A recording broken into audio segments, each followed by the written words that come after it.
एक बात बड़ा संतोष की रही कि जो भी काम हाथ में लिया है वो लगभग कंप्लीट होके गया है। तो आज जब मैं यहाँ से रिलीव होने जा रहा हूँ तो मुझे ऐसा कोई काम अधूरा नहीं लग रहा है कि कुछ छूट गया है। और इसका एक प्रभाव ये भी रहा कि सभी जनप्रतिनिधियों का, जनता का और मीडिया का बड़ा सहयोग इसमें मिला। तो मैं अपनी तरफ से संतोष का अनुभव तो करता ही हूँ, सभी को इस बात के लिए साधुवाद भी देता हूँ। पर एक तो पुस्तक मेला बड़ा अच्छा प्रयोग रहा और पुस्तक मेला को जनता ने काफ़ी सराहा और सबसे इम्पोर्टेंट बात ये रही कि उससे जनता को फ़ायदा बहुत हुआ। तो पहली बार में ही उसकी समस्या को इतना समझ लिया जाए कि दूसरी बार में उसको समय देने की आवश्यकता ना पड़े। पहली बार में हम समस्या को समझ लें, यदि हो सकता है तो कर दें, नहीं हो सकता हो तो उनको क्षमा मांग लें कि नहीं हो सकता। अक्सर आपने देखा होगा कि जब नए कलेक्टर किसी डिस्ट्रिक्ट पर ज्वाइन करते हैं तो मीडिया उनसे बातचीत करता है, लोग उनसे बातचीत करना चाहते हैं, उनकी प्राथमिकताएं जानना चाहते हैं। लेकिन इस वक्त हमारे साथ दीपक सक्सेना साहब हैं जो कि रवाना हो रहे हैं जबलपुर से और प्रमोशन पर हो रहे हैं, CPR आप बन रहे हैं।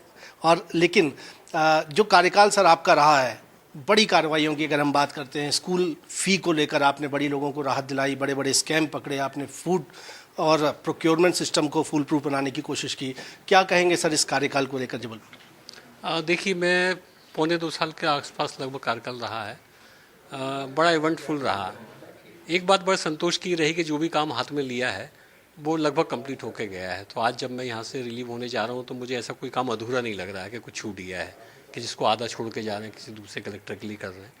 तो लगभग सारी कार्रवाइयाँ जो हमने टारगेट में ली वो सारी टारगेट में ली गई कार्रवाइयाँ पूरी हुई। और इसका एक प्रभाव ये भी रहा कि सभी जनप्रतिनिधियों का, जनता का और मीडिया का बड़ा सहयोग इसमें मिला। और साथ में हमारे साथी कर्मचारी और जो हमारी नीचे की जो टीम रही, उन्होंने पूरी मेहनत के साथ इस काम को अंजाम दिया। तो मैं अपनी तरफ से संतोष का अनुभव तो करता ही हूँ, सभी को इस बात के लिए साधुवाद भी देता हूँ। एक नवाचार का केंद्र भी जबलपुर रहा। हमने देखा कि आपके कार्यकाल में बहुत से जो नए काम जो है उनकी शुरुआत ही जबलपुर से हुई। भले स्कूलों पर कार्रवाई की बात की जाए या रिकॉर्ड रूम का आपका रेवेन्यू, जिस तरह से आपने रेवेन्यू रिकॉर्ड रूम को बेहतर बनाया, डिजिटलाइज किया, तो इस नवाचारों की परंपरा को किस तरह से एक कलेक्टर को आगे बढ़ाना चाहिए आप? देखिए, ये जो 2 काम मतलब मुझे लगता है काफ़ी सारे काम अपन लोगों ने किए यहाँ पे। पर एक तो पुस्तक मेला बड़ा अच्छा प्रयोग रहा और पुस्तक मेला को जनता ने काफ़ी सराहा और सबसे इम्पोर्टेंट बात ये रही कि उससे जनता को फ़ायदा बहुत हुआ। जो खासतौर से सेकंड टाइम जब पुस्तक मेला लगा, उस पुस्तक मेले में लगभग 40 से 50-60% तक लोगों को उसका फ़ायदा मिला। दूसरा एक बड़ा अच्छा काम हुआ रिकॉर्ड रूम का। और दोनों ही चीज़ों को गवर्नमेंट ने जो है, सरकार ने हाथों हाथ लिया। सभी कलेक्टर्स को भी निर्देश जारी हुए। अभी रिकॉर्ड रूम का काम भी कई सारे ज़िलों में चालू हो गया है। पुस्तक मेला तो पिछले साल ही कई सारे ज़िलों में लगा। और ये दोनों ही काम मुझे लगता है कि ये कई सारी पीढ़ियों तक फ़ायदा पहुंचाने वाले काम हैं। किस्मत में रहता है, कभी कभी भाग्य आपका प्रबल होता है, जो आप सोचते हैं वो हिट हो जाता है। तो मैं उसको उसी नज़रिए से देखता हूँ। जी। और सर जो आपकी USP रही है, आपका कोऑर्डिनेशन पब्लिक से बहुत अच्छा रहा है और वही आप CPR होने जा रहे हैं, तो वहाँ पर किस तरह से आपकी भूमिका होगी और ख़ासतौर पर क्या किस तरह काम करने जा रहे हैं आप? एक महत्वपूर्ण जिम्मेदारी आपको। देखिए, मैं 2 चीज़ों पर बड़ा ध्यान केंद्रित करता हूँ। पहला, मैं मान के चलता हूँ जो मेरे से मिलने व्यक्ति आ रहा है उसका समय भी बहुत इम्पोर्टेंट है। और दूसरा, उसी के साथ मैं खुद भी ये मानता हूँ कि मेरा खुद का समय भी बड़ा इम्पोर्टेंट है। तो मैं कोशिश ये करता हूँ कि पहली बार यदि कोई व्यक्ति मेरे से मिलने आया है तो पहली बार में ही उसकी समस्या को इतना समझ लिया जाए कि दूसरी बार में उसको समय देने की आवश्यकता ना पड़े।